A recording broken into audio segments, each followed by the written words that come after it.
Guys please camera on करेंगे सब लोग। एंड प्रथम बेटा अपना हैंड रेस करो, आप शुरू में आ जाओगे ताकि मैं देख पाऊँ। हाँ प्रथम, तो आप बेटा सब लोग चेक करो प्लीज अपने अपनी कॉपी में, जो पिछला वाला सिनेरियो कराया था जो अब मैंने कराया है, इसमें 3 एंट्रीज तो पहले सेम रहेंगी रहेंगी, जितने भी सिनेरियो कराऊंगा वो 4th स्टेप से चेंज, ठीक है। तो पहले 3 स्टेप तो सेम आएंगे, फिर उसके बाद जब बिल आ गया था डिस्काउंट करा लिया, ये लॉजिक समझ आया। जब डिस्काउंट कराया तो सिर्फ जिसने डिस्काउंट कराया उसकी बुक्स में चेंज आएगा, वो एंट्री करेगा।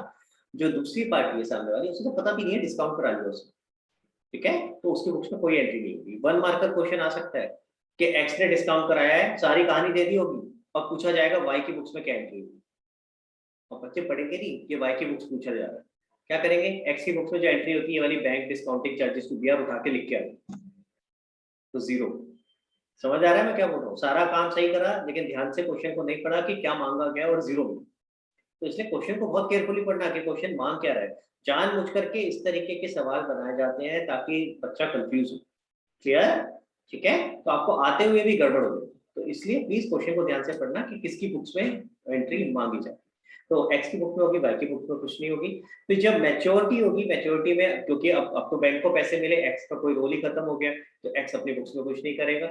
लेकिन अगर डिसऑनर हो गया तो भैया फिर एक्स का रोल खत्म नहीं हुआ, फिर तो वो एक्स के अकाउंट से काट लेगा पैसे, और एक्स फिर क्या कहेगा, मुझे किससे पैसे लेने हैं, वाई से। कहानी याद रखोगे तो जर्नल एंट्री बनानी आसान हो जाए। क्लियर है गाइस? सिनेरियो क्लियर हुआ? और इंसॉल्वेंसी देखोगे तो सेम डिट्टो जो पहले था वैसे ही हो रहा होगा। आपका पहले डिसऑनर की एंट्री हो रही है, एंड देन उसके बाद जो भी पैसे मिल रहे हैं वो आपको मिले, उसमें थर्ड पार्टी का कोई लेना देना नहीं, ठीक है। थर्ड पार्टी तो एक बार सीधा बोली कि भैया पूरे पैसे नहीं मिल रहे, बिल डिसऑनर, हमें तो आपसे लेने हैं, अब आप लेते रहो, चाहे 30 पैसा मिले 40 पैसा मिले, जो मिले। क्लियर है गाइस? निशाद बेटा आपने हैंड रेस किया था, कोई डाउट था क्या पहले आपको? क्योंकि मैं पहले ही पूरा समझा रहा था इसलिए मैं रुका नहीं, तो अब पूछो अगर कोई डाउट है, किसी को डाउट है तो प्लीज हैंड रेस करेंगे। हाँ निशाद। नहीं सर, वो पहले का हैंड रेज हो गया। अच्छा तूने, क्योंकि मुझे लगा कुछ डाउट था मैं इसलिए रुके, तो एक बार गाइस इसका पहले स्क्रीनशॉट ले लो क्योंकि मैं इसी में चेंजेस करूंगा, ठीक है। तो इसको एक बार फोटो खींच लो प्लीज। और ये भी ध्यान रखना कि पर एनम लिखा है कि नहीं, लॉजिक समझ आया ना? पर एनम लिखा है तो वो पूरे साल का है, ठीक है। और अगर पूरे पर एनम नहीं लिखा है तो फिर आपको मंथ से मल्टीप्लाई करने की जरूरत नहीं। पर एनम लिखा है तब तो जरूरत है, तो देखना पड़ेगा कितने महीने के लिए आपने ये फंड्स यूज करें, ठीक है। इसमें भी एक वेरिएशन अभी आपको करके दिखाता हूँ, पहले एक बार इसकी फोटो खींच लो, चले आगे। ये लो,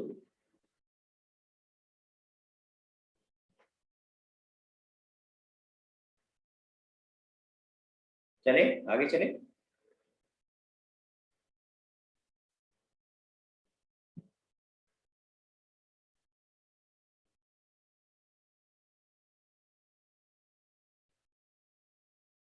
हाँ जी, देखो भाई अब एक इंपॉर्टेंट और मजेदार चीज देखेंगे। अगर क्वेश्चन में कितने महीने का बिल था बेटा ये प्रथम? 3 months का।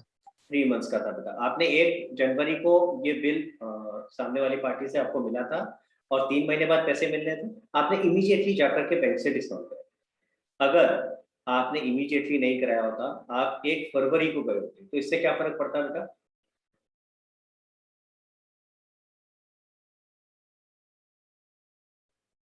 कुछ वो 2 महीने का लगता फिर। 2 महीने का लगता, बिल्कुल ठीक बात है। यानी हम कैसे कैलकुलेट कर रहे हैं, जिस डेट पे आपने डिस्काउंट कराया, ध्यान से सुनना, लॉजिक सही समझना है। प्रथम ने आंसर सही दिया बट लॉजिक को समझो। जिस डेट पे आपने डिस्काउंट कराया उस डेट से लेकर के डेट ऑफ मैच्योरिटी तक कितना टाइम है? आपने अगर 1 फरवरी को कराया तो 1 महीना तो खत्म हो गया, अब कितने महीने बचे? 2 महीने बचे हैं, तो बैंक 2 महीने के चार्जेस लेगा ना आपसे। तो जितने महीने बचे हैं उतने के चार्जेस लगेंगे। जिस दिन आपने डिस्काउंट कराया तब से लेकर के डेट ऑफ मैच्योरिटी तक कितना टाइम बचा है, उतने पीरियड के बैंक आपसे चार्जेस लेगा। तो ऐसे केस में यहाँ क्या होता था बेटा, 2000 हो जाता 2/12, तो यानी यहाँ 2000 रुपये काटता और यहाँ आपका कितना आ जाता, 98,000 आपको। समझ आ रही है मेरी बात? क्लियर हुआ सबको? तो इसलिए प्लीज ये भी इंपॉर्टेंट है कि किस डेट को आपने डिस्काउंट कराया। आंख बंद करके ये मत कर देना कि 3 महीने का बिल था तो इंटू 3/12। 2-3 इंपॉर्टेंट चीजें बताएं। सबसे पहले पर एनम लिखा या नहीं लिखा, दूसरी बात कब डिस्काउंट कराया, उसके हिसाब से कैलकुलेट। बेटा इसकी भी एक फोटो खींच लो ताकि आपको क्लियर हो जाए कि अगर ऐसा सिनेरियो आ जाता है तो किस तरीके से करना, और ऐसा आता है। क्वेश्चन में जानबूझ करके ये डिफिकल्टी लेवल डाला जाता है ताकि बच्चे कंफ्यूज। चले आगे। हाँ जी, एक सिनेरियो और कराऊंगा आज आपको।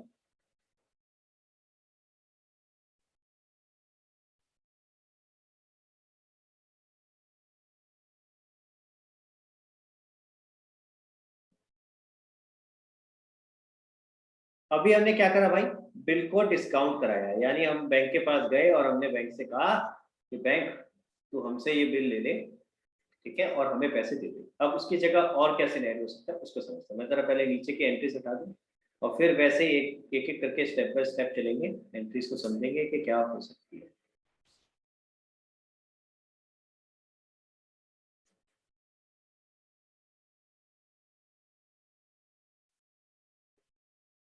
Just a second, just give me a moment.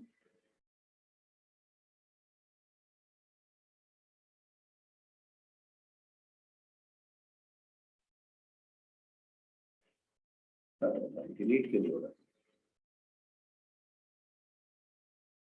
हाँ जी, अच्छा मैं चाहूंगा आप किसी और को साथ में लेते हैं थोड़ी देर। शगुन, आपको साथ में लेते हैं, ठीक है, तो हैंड रेस करो। हाँ जी, शगुन बेटा थर्ड केस कर रहे हैं हम, ठीक है, तो मैं इसको चेंज कर रहा हूँ। This is the third case which we are doing now, ठीक है। तो थर्ड केस कौन सा है? When bill of exchange, when bill of exchange is endorsed, is endorsed to credit। हमने बिल ऑफ एक्सचेंज अपने क्रेडिटर को दी। जरा समझते हैं इसका लॉजिक क्या है। गाइस, पहला सिनेरियो शुरुआत का सारा सेम है, यानी आपने पहले सेल परचेज करा कुछ, एक्स ने वाई को माल बेचा, फिर उसके बाद एक्स ने बिल ड्रॉ किया वाई के ऊपर और वाई ने उसको एक्सेप्ट किया। ये तीन तो सेम सिचुएशन सब में कॉमन है ना। अब उसके बाद क्या हुआ? Fourth step. अब किसके पास बिल है इस समय शगुन? सर ड्रॉर के पास यानी है नाम ड्रॉर का नाम क्या है? एक्स। एक्स, यानी एक्स के पास बिल है, वाई ने साइन करके दिया एक्स के पास, ठीक है। अब एक्स ने क्या करा? अब एक्स के पास जेड आता है। कौन आता है? जेड, ठीक है। जेड कौन है? उसका क्रेडिटर, यानी जिसको एक्स ने पे करना था। अब एक्स कहता है भाई देख कैसा है, मुझे तो वाई ने, मेरे को वाई से पैसे आने थे, वाई ने कहा कि भैया मैं 3 महीने बाद पे करूंगा, मैंने उससे एक कागज का टुकड़ा साइन करा लिया है, ठीक है। अब उतने ही पैसे मान लेते हैं हमने जेड को दे देते, यानी कितने? 1 लाख। तो यानी एक्स ने जेड को 1 लाख दे दिया, तो एक्स क्या कहेगा? यार देख ऐसा है, मुझे वहां से पैसे आएंगे तो मैं तेरे को दूंगा, तू अननेसेसरी वेट करेगा, इससे अच्छा तो क्या कर, ये कागज का टुकड़ा तू ले जा। आ रही मेरी बात समझ में? ये कागज का टुकड़ा तू ले जा, तू जाके ले अपने आप, 1-3 महीने बाद उसे कलेक्ट करता रही हो, तेरे लिए भी इजी, मेरे लिए भी इजी। बात समझ में आ रही है? इसको क्या बोलते हैं? एंडोर्समेंट। और ये होता कैसे है? आप क्योंकि ये तो किसके फेवर में था बिल ऑफ एक्सचेंज?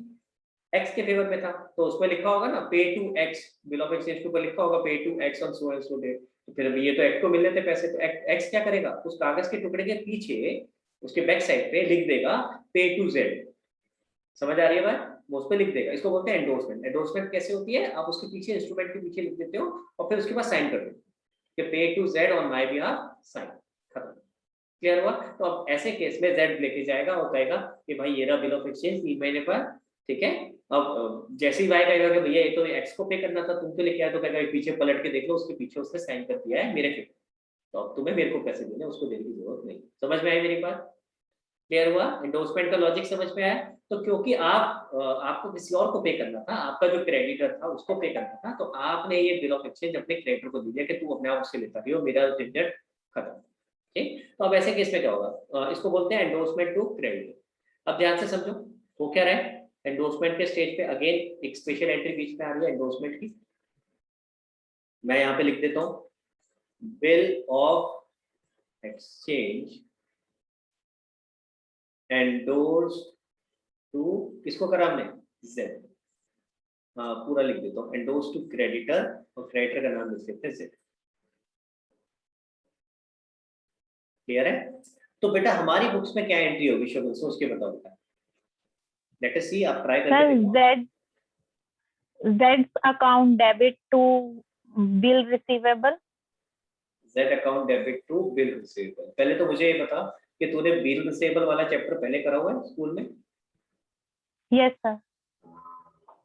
तो फिर तो गड़बड़ हो गई ना, तेरे को साथ नहीं लेना पड़ेगा, किसी और को लेना पड़ेगा, तू तो बता देगी आंसर सारे। सर फाइनेंशियल स्टेटमेंट चल रहा है। कोई बात नहीं, तो किसी और को लेते हैं क्योंकि मजा आएगा। तो देखते हैं क्या गलतियां हो सकती हैं। इससे दो फायदे होते हैं कि किसी अननोन पर्सन को लेने से एक तो पता चलता है कि हाँ जो मैं समझा रहा हूँ वो क्लियरली समझ आ रहा है कि नहीं आ रहा, आपको तो ऑलरेडी आता है तो आप तो सही आंसर दे चुके हैं ना। और दूसरा होता है गलतियां क्या हो सकती है वो पता चलती है। हाँ ईशा, चलो आपके साथ डिस्कस करते हैं। ओके, तो अब एंट्री तो शगुन ने बता दी, Z टू बी आर। अब ये एंट्री क्यों होगी ये समझ लेते हैं, फिर आगे से इसके बाद आगे आपसे पूछूंगा। देखो भैया, जब भी आपके पास बी आर आता है तो मैंने क्या बताया था क्या होता है ईशा, जब भी बी आर हमारे पास आता है तो क्या होता है?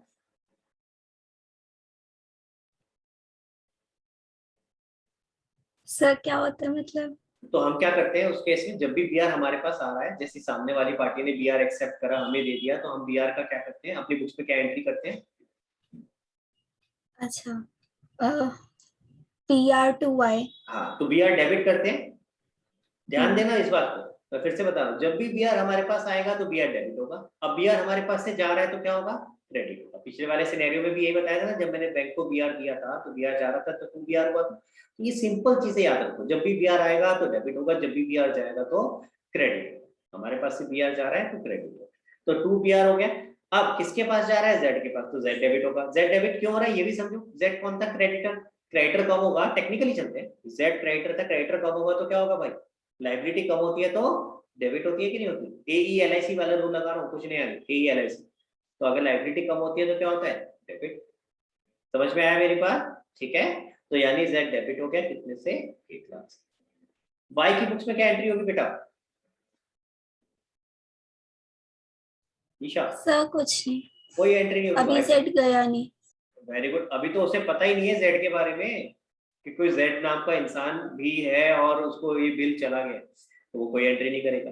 अभी यहाँ पे खत्म नहीं हुआ है, अभी इसके बाद एक और स्टेप है। अब यहाँ आपके पास जेड की बुक्स बनाने के लिए भी आ सकती है, ठीक है? तो जरा जेड के लिए भी एक कॉलम इनकॉर्पोरेट कर देते हैं आगे। Just a second.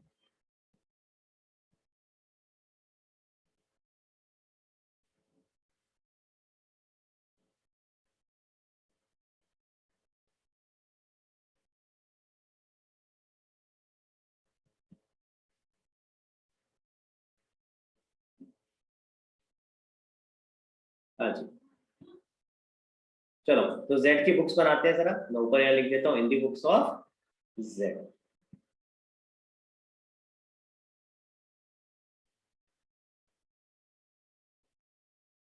अब भैया जेड की इन्वॉल्वमेंट कब शुरू हुई है? ये कौन है? क्रेडिटर। पहली 3 एंट्री में तो जेड इन्वॉल्व ही नहीं है, तो 1 2 3 यहाँ तक तो जेड का कोई इन्वॉल्वमेंट नहीं है ना यार। Isha, are you with me? Yes sir. अब इसके बाद जब बिल हमने एंडोर्स कर दिया, यानी जब बिल एक्स ने जेड को दे दिया, अब जेड के पास एक बिल आ गया है, तो जेड अपनी बुक्स में क्या एंट्री करेगा बेटा? Bill receivable account debit to Y। Very good, B R debit हो जाएगा बेटा। देखो मैंने अभी अभी समझाया था, जब भी बी आर हमारे पास से जा रहा है तो क्रेडिट होगा। अब जब बी आर किसी के पास आएगा तो बी आर को डेबिट करेगा, तो बी आर उसके पास आ गया, उसके लिए एक एसेट हो गया, वो डेबिट कर दिया बेटा 1 लाख रुपए का। और कॉरस्पॉन्डिंगली अब जेड हमारे लिए क्रेडिटर है, तो हम जेड के लिए कौन हुए? डेटर। हम जेड के लिए डेटर हुए कि नहीं हुए बेटा? अब हमने अपनी पेमेंट के लिए उसको एक बी आर दे दिया, तो हमारा अकाउंट तो कम करेगा कि नहीं करेगा? यहाँ पे उससे इतने पैसे नहीं आ रहे, उसकी जगह तो हमारे पास बी आर आ गया, तो वो क्या कर देगा? डेटर को कम कर देगा। डेटर एसेट है, कम होता है तो क्या होगा? क्रेडिट। यहाँ क्या आ जाएगा? टू। आई बात समझ में? देखो समझो जरा, क्लियर हुआ गाइस? Yes sir. और एक बात और हमेशा समझना, देखो ये दोनों सारी चीजें पैरेलल चलेंगी। अगर हम जेड को डेबिट कर रहे हैं तो जेड भी तो हमें क्रेडिट करेगा कि नहीं करेगा? दोनों की बुक्स पैरेलल चलेंगी ना, जैसे एक्स और वाई की चल रही थी, इसी तरह अब एक्स और जेड की भी तो पैरेलल चलेगी। ठीक है, क्लियर हुआ? समझ आ रहा है गाइस? हाँ जी, प्लीज मुझे एक बार जरा बताएंगे सब लोग, क्लियर हो रहा है? एक बार थम्स अप करके बताओ यहाँ तक। वेरी गुड, चलो तो आगे चलते हैं। अब इसके बाद आगे के स्टेजेस क्या हो सकते हैं बेटा? हमने एंडोर्स कर दिया, एंडोर्स करने के बाद हो सकता है बिल ऑनर हो जाए। अगर बिल ऑनर होगा तो एक्स की बुक्स में क्या एंट्री होगी बेटा?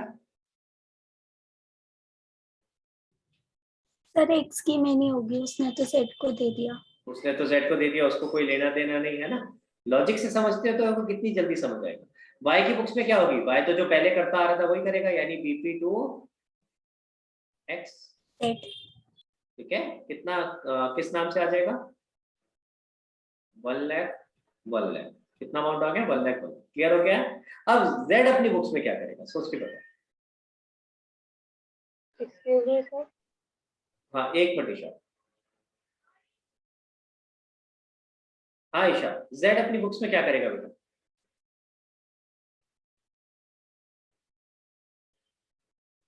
सिचुएशन क्लियर रखना, क्या हुआ है, बिल ऑनर हुआ, अरे सॉरी सॉरी, मैंने डिसऑनर की एंट्री की। बिल ऑनर हुआ है तो या क्या होगा, टू कैश होगा, यही बोल रही थी निशा। Yes sir. हाँ sorry sorry sorry, my mistake. Bill honour हुआ है तो क्या होगा बेटा, उसने पे करा होगा, BP डेबिट हो गया और कैश उसके पास से चला गया। ठीक है, अब Z क्या करेगा। Cash account debit to bill receivable. Very good, cash account debit to bill receivable. My mistake, मैंने पहले गलती से टू कैश की जगह टू एक्स कर दिया था, तो ऑब्वियसली आपको कंफ्यूज होना लाजमी था, बट अभी क्लियर हो गया। ठीक है, यस सर। Z की बुक्स में एंट्री क्यों हो रही है समझ में आया, क्योंकि Z को पैसे मिल रहे हैं। और ये चीज हमने पिछले वाले सिनेरियो में क्यों नहीं करा था, क्योंकि हम बैंक की बुक्स नहीं बना रहे थे, बैंक की बुक्स बनाने के लिए नहीं आती है, Z की आ सकती है क्वेश्चन में, इसलिए हम ये सीखे। ठीक है, अदरवाइज ये सेम चीज बैंक भी कर रहा होता, जब उसको बिल ऑनर होगा तो बैंक को पैसे मिल रहे होंगे, लेकिन उसकी एंट्रीज हम नहीं करके देख रहे थे, वो हमारे उसमें क्वेश्चन में नहीं आते। ठीक है, चले आगे। ओके, अब इसके बाद करते हैं, अब अगर बिल डिसऑनर होगा तो क्या होगा भाई। अब की बार तो एक्स भी एंट्री करेगा, बताओ क्या करेगा।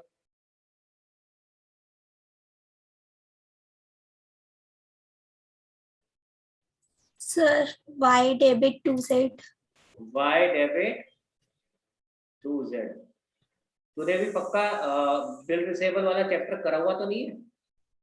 नहीं सर, अभी तक तो कैश बुक ही चल रहा है स्कूल में। नहीं, अच्छी बात है, अगर नहीं करा हो तो अपने आप बना लिया तो बहुत बढ़िया। देखो भैया, लॉजिक से समझो, होगा क्या, जैसे ही बिल डिसऑनर होगा तो उसके बाद Z क्या बोलेगा, मुझे तो आपसे पैसे लेने हैं भैया, पकड़ो अपना बिल। तो हमें वापस से क्रेडिटर रिकॉग्नाइज करना पड़ेगा टू Z, और हम क्या बोलेंगे, हमें किससे पैसे मिलने हैं, Y से, तो हम Y को डेबिट कर देंगे, यानी हमने वापस से डेटर और क्रेडिटर रिकॉग्नाइज कर। क्लियर हुआ, समझ आया। ठीक है, अब एक एक करके दोनों की बुक्स में चलते हैं। वाई अपनी बुक्स में क्या करेगा, वाई की तो वही चलती आ रही थी, वही एंट्री होगी, क्या, BP टू X। एक्स। ठीक है, अब यहां ध्यान से करना, Z की बुक्स में पहले Z का शुरू से समझ लो। आपने जब पहले Z को बिल दिया था तो उसने क्या एंट्री करी थी, BR टू X। अब इसके बाद बिल डिसऑनर हो गया तो सोचो क्या एंट्री होगी।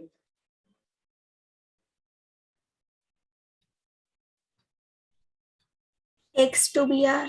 X टू BR, भाई आप कहोगे वापस से कि भाई मुझे X से पैसे लेने हैं, और ये जो तुम्हारा BR था किसी काम का नहीं है, तो पहले जो BR रिकॉग्नाइज किया था उसे वापस से क्रेडिट कर दिया। समझ आई बात, लॉजिक समझ आ रहा है, क्लियर है गाइस। कुछ भी रट के चलोगे ना तो पक्का कंफ्यूज हो जाओगे, क्योंकि इतनी सारी एंट्रीज होती है, कंफ्यूजन क्रिएट होती है। लॉजिक के साथ समझो, ठीक है। चलो, अगर अब बिल डिसऑनर हो गया विद नोटिंग चार्जेस, तो ऐसे केस में क्या होगा भैया, बेसिक एंट्री तो सेम ही रहनी है ना, वाई टू से। किसने नोटिंग चार्जेस पे करे होंगे, एक्स ने।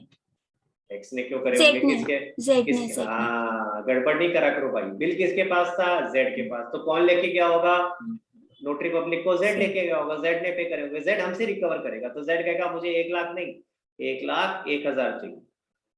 हम कहेंगे ठीक है भाई, हम समझते हैं तेरी बात को, हम भी क्या कहेंगे, अब हम वाई से कहेंगे, वाई से तेरे से 1 लाख नहीं लेंगे, 1,01,000।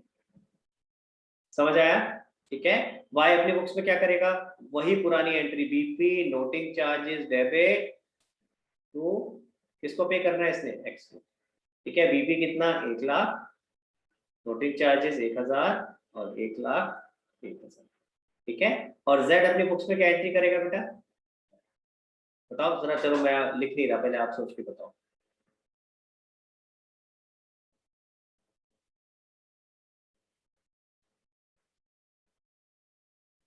कभी भी कंफ्यूज होते हो ना, सबसे पहले बेसिक एंट्री सोचा करो। डिसऑर्डर की बेसिक एंट्री क्या हो रही थी Z की बुक्स में, एक्स टू बी आर हो रही थी, और इस केस में होगी हाँ बोलो। 1,01,000 से होगी। हाँ क्या करूँ ऐसे? नहीं नहीं, X account debit 1 lakh, noting charges account debit to 1,000 to bill receivable. दोबारा नहीं बोल। ये मैच, एक सेकेंड एक सेकेंड। कर कर कर अपनी कॉपी में ट्राई कर, बाकी लोग भी करो भैया, सिर्फ ईशा ने नहीं करना है। प्रथम आऊंगा तेरे पास दोबारा से, जल्दी से ट्राई कर कि पता क्या होगा, दिमाग लगा यार। देखो अगर अभी आप समझ लोगे ना, तो फिर आपको दोबारा से जब प्रैक्टिस करोगे तो फिर ऑटोमेटिक चीजें आती है, फिर कुछ करने की जरूरत नहीं। आ रहा हूँ। हाँ सर, एक्स अकाउंट हाँ एक बार नहीं, सॉरी पहले डेबिट। एक बार रुक जा ईशा, रुक जा, आराम से पूछ रहे हैं अभी, मैं 2 बार से आराम से तो पूछ रहा हूँ। अरे बताओ क्या होगा। Sir, X debit 1,01,000 to BR 1 lakh and to cash 1,000. बहुत बढ़िया। X debit 1,01,000 to B R 1 lakh and to cash 1,000। देखो भैया ईशा क्या गलती कर रही थी, वही गलती कर रही थी जो मैंने कहा था नॉर्मली बच्चे करते हैं। क्या गलती कर रही थी? बी आर 1 लाख का है तो 1,01,000 कैसे कर सकती है उसको? आई बात समझ में? देख क्या कर रही थी ऊपर, मैंने इसलिए रब नहीं करी अभी। बी आर कितने का भाई? बी आर तो 1 लाख का है, तो बी आर में 1,01,000 कैसे आ सकता है? समझ में आया? अच्छा अब ये एंट्री क्यों बनी और कैसे बनी? टू कैश क्यों आया? अरे भाई कौन लेके गया था? जेड लेके गया था ना नोटरी पब्लिक को, तो उसने कैश पे किया होगा ना उसको, तो उसकी जेब से तो कैश जा रहा है, तो टू कैश आएगा ना उसकी बुक्स में। समझ आया? ठीक है, तो मैं इसको जरा ऊपर कर देता हूँ एंट्री को, ये इसको हटा देते हैं जरा, चलता रहो। गलती समझ आ गई बेटा? ये यस चैप्टर, सर। ये चैप्टर है बहुत आसान। तो ओनली थिंग इज कि अरे डिलीट नहीं हो रही आज क्या होगा इसको। हाँ, तो ओनली थिंग इज कि थोड़ा सा लॉजिकली स्टेप बाय स्टेप समझना है। इसमें गलती दो दो तीन जगहों पे होती है। अगर आप केयरलेस हो जाते हो, या तो आप केयरलेस हो जाओगे तो आप ध्यान नहीं दोगे कि भाई क्वेश्चन में सिचुएशन क्या थी, आंसर कुछ और ही करके आ जाओ। या दूसरा प्रॉब्लम क्या हो सकता है कि आप ध्यान से ये नहीं पढ़ोगे कि किसकी बुक्स में मांगा गया, एक्स का मांगा है, बी का, वाई का मांगा है या जेड का। ठीक है, तो वो ध्यान से पढ़ना होगा। और एक बात और, यहाँ पे मैं एक्स वाई जेड लेके चल रहा हूँ, क्वेश्चन में राम श्याम मोहन सुंदर कुछ भी हो सकता है, तो वहां प्लीज एक्स वाई जेड मत करके आ जाना। ये मेरे साथ बहुत होता है, खासकर 12th में। मैं हर क्वेश्चन में एक्स वाई जेड लेके एग्जांपल ले रहा होता हूँ, वहां पे चाहे जो मर्जी लिखा हो, बच्चे एक्स वाई जेड करके आते हैं। अरे भाई ऐसे मत करना यार, ठीक है? तो प्लीज वहां क्वेश्चन में जो लिखा है वो नाम लिख दे, ठीक है? एक्स वाई जेड मत लिख देना। और एक और गलती करते हैं, क्या करते हैं? अभी किसने माल बेचा है ईशा? एक्स ने। और वाई ने परचेज किया है, तो एक्स की बुक्स में बी आर आ रहा है, वाई की बुक्स में बीपी आ रहा है। अगर ये उल्टा हो जाए, यानी एक्स ने खरीदा और वाई ने बेचा, तो सारा उल्टा हो जाएगा ना भाई। वाई की बुक्स में बी आर आएगा और एक्स की बुक्स में बीपी आएगा। अब एक्स और वाई रट के चले जाते हैं बच्चे कि एक्स की बुक में तो बी आर था, बी आर टू वाई, हम तो यही करते थे, हम तो यही करेंगे, तो वहां भी यही करके आ जाते हैं। अरे भाई पढ़ तो लो पहले। एक्स अगर सेलर था तो उसकी बुक्स में बी आर था, अगर वो बायर हो गया है, अगर एक्स को बायर माना गया क्वेश्चन में, तो ऐसे केस में उसकी बुक्स में बीपी आएगा, फिर बी आर नहीं आ सकता। तो आप रटना नहीं है, लॉजिकली समझना, ठीक है? ये कॉमन मिस्टेक्स है जो हर साल बच्चे करते हैं, इसलिए आपको बता। और टीचर जानबूझ करके क्वेश्चन इस तरह फ्रेम करता है कि गलतियां हो, ठीक है? चलो इंसॉल्वेंसी पे आते हैं बेटा। पहले तो बिल डिसऑनर की एंट्री होगी, मेरे को दोबारा दोबारा पूछने की जरूरत नहीं है, ऊपर लिखी हुई है वही एंट्री है, ठीक है? बस 1 लाख से कर रहा हूँ, 1,01,000 की जगह, तो फिर नोटिंग चार्जेस नहीं लेके चल रहा हूँ। यहाँ पे क्या हो जाएगा, बीपी टू एक्स, ठीक है? और इस वाले केस में क्या आ जाएगा, एक्स टू बी, ठीक है? तो नोटिंग, ये जो बेसिक डिसऑनर की एंट्री थी ये तो सेम रहने वाली है बेटा। अब इसके बाद क्या हुआ, अब ध्यान से समझो। जैसे ही आपने डिसऑनर की एंट्री कर दी, तो अब किसने पैसे किससे लेने हैं? अब आपने पैसे लेने हैं भाई से। अब वाई ने अगर 30% दिया तो हम उसकी एंट्री करेंगे। अगेन अब वो सारी एंट्री सेम है, सब में सेम है, देखो सारे सिनेरियोस में सेम है ना, ये इंसॉल्वेंसी की सेकंड एंट्री सब में सेम। आपको पैसे मिलेंगे, ठीक है? तो मैं यहाँ पे करूंगा cash account debit, bad debt debit to Y से। वाई 1 लाख मिल रहे थे, 30,000 मिल रहे हैं, तो 70,000 का नुकसान। वाई क्या एंट्री करेगा? वाई करेगा भैया मैं एक्स को पे कर रहा हूँ टू कैश, और जो नहीं पे कर पाऊंगा उसको डेफिशिएंसी में डाल दूंगा, ठीक है? क्या आ जाएगा यहाँ पे, 1 लाख पे करना था, 1 लाख में से 30,000 पे किया, 70,000 डेफिशिएंसी में।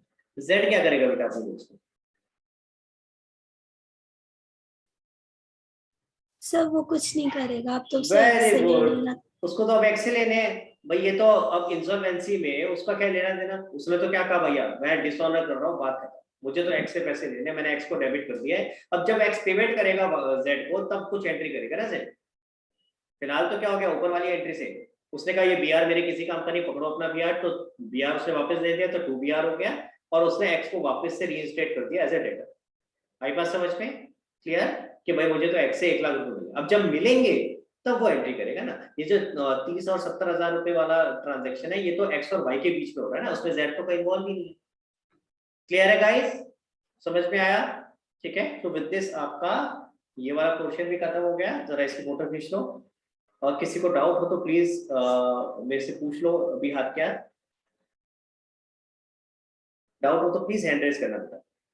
तो ये केस हो गया आपका when bill of exchange is endorsed to creditor. Photo खींच ली बेटा, चलो आगे। ओके, ये वाला लो भाई।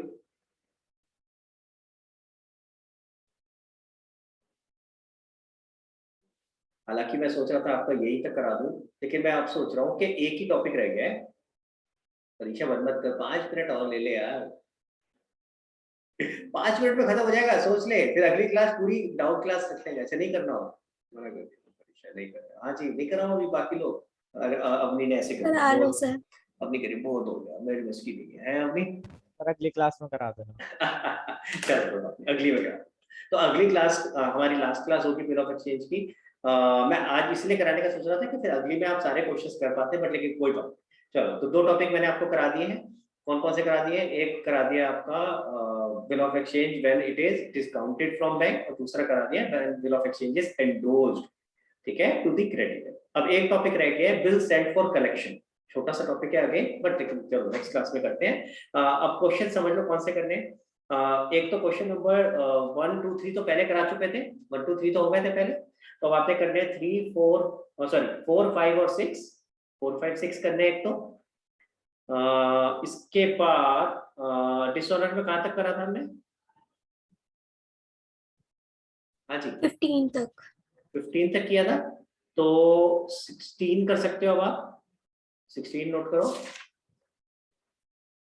17 नोट करो,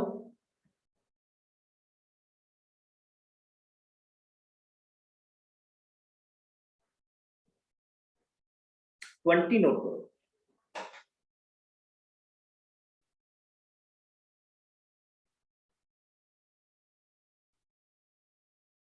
21 नोट करो, 21 भी आप कर सकते हो। एंड 22 नोट करो, ठीक है। तो कौन कौन से हो गए, एक बार रिपीट करो भाई। 4 5 6, उसके बाद 15 16 17 20 21 22, राइट? सही बोला मैंने? ठीक बोले? हाँ, तो प्लीज ये करके रखो।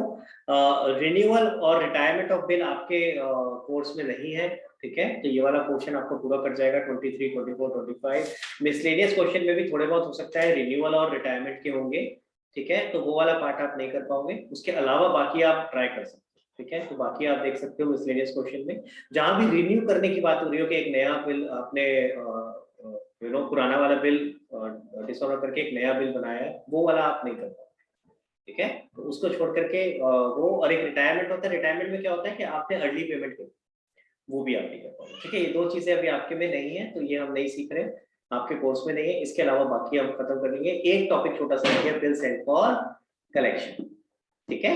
चलो, तो नेक्स्ट क्लास में करते हैं बेटा बाकी, तो प्लीज इसको खत्म करके रखेंगे। नेक्स्ट क्लास में आपका ये चैप्टर खत्म, ठीक है। चलो, okay guys, bye bye bye everyone.